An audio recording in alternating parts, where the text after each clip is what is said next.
Once upon a time, in a lush forest, an elderly beekeeper named Rohan would often venture into the woods to collect honey, which he would then sell in the nearby village. One day, while climbing a tree to reach a beehive, Rohan lost his footing and fell to the ground. As fate would have it, a gentle gorilla named Kibo happened to be passing by.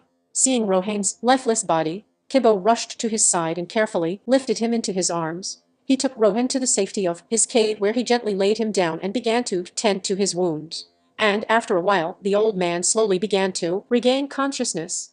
As Rohan's senses returned, Kibo offered him food and cared for him with a kindness that Rohan had never experienced before. As the days passed, Rohan's health began to improve, but he still struggled to walk properly. Kibo took it upon himself to help Rohan regain his strength, and together they would take slow walks through the jungle. They'd sit in the sun, enjoying each other's company, and Rohan would often marvel at the deep bond. Eventually, Rohan made a full recovery, and it was time for him to return home to his family, who must have been worried sick about him. As Rohan prepared to leave, Kibo walked with him to the edge of the jungle, but then suddenly stopped and turned away, refusing to look at him. Rohan, trying to bid farewell, offered Kibo some mangoes, but to his surprise, Kibo threw them away in anger. When Rohan asked why, Kibo turned to him and said, "You can't go, I won't let you leave me. I've grown accustomed to your presence, and I don't know how to live without you." Rohan tried to reason with Kibo, explaining that his family was waiting for him and would be worried, but Kibo wouldn't listen.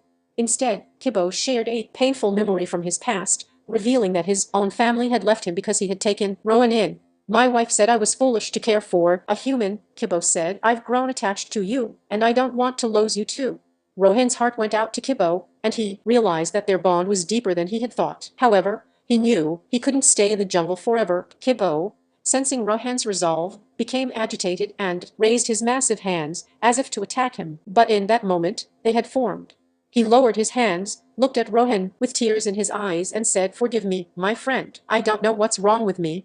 Rohan smiled and hugged. Rohan's heart went out to Kibo, and he realized that their bond was deeper than he had thought. However, he knew he couldn't stay in the jungle forever. Kibo, sensing Rohan's resolve, became agitated and raised his massive hands, as if to attack him. But in that moment, something clicked, and Kibo remembered the friendship they had formed, looked at Rohan with tears in his eyes, and said, "Forgive me, my friend. I don't know what's wrong with me." Rohan smiled and hugged Kibo tightly.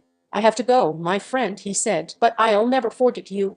Go find your family, Kibo. They might still care for you." As Rohan walked away, Kibo watched him go, feeling a mix of sadness and hope. Maybe, just maybe, he could find his way back to his family and start anew, and Rohan returning to his own family